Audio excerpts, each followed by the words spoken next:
Nagkausap daw kayo na Ate Ellen mo. Sinabihan ka raw niya na pumunta sa mga pulis. Kailan may balak daw niya. Pinag-iisipan ko pa ho.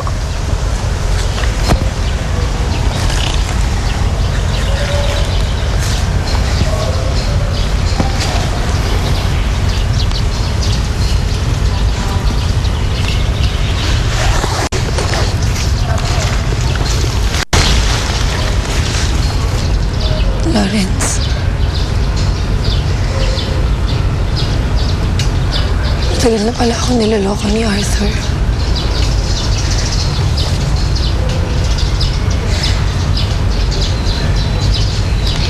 Hindi ko alam na kinuha niya ang mukha mo.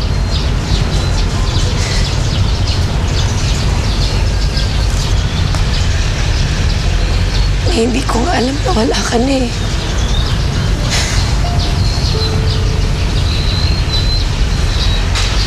Gusto ko sana bigyan ng katahimikan ng kaluluwa mo.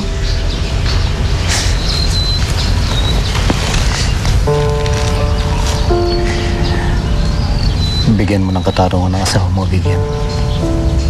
Sundin mo sinabi ng ate mo.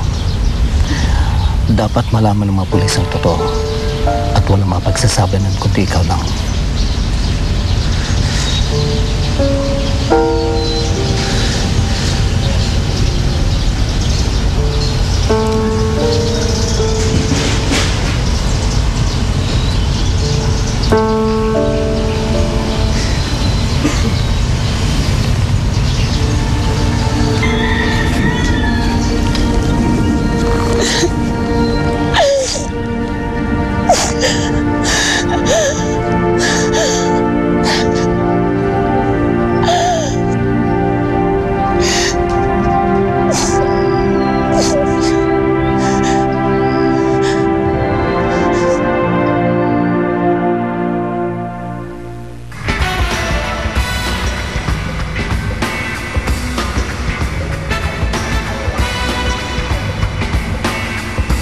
Hindi ko alam na hahantong tayo sa ganito.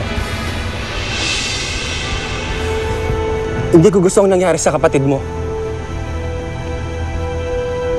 Matagal ko na siyang kasama.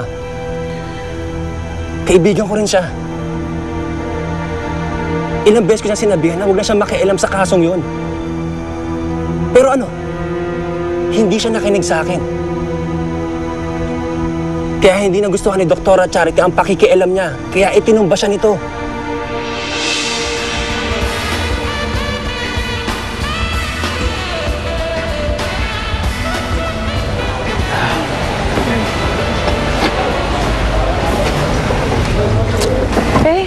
Di ba magla-lunch tayo?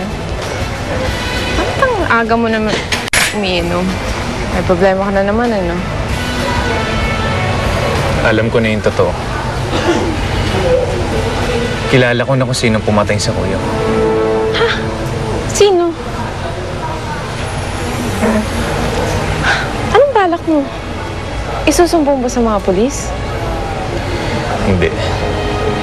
Igaganti ko si kuya. Bibigyan ko ng hustisya yung pagkamatay niya.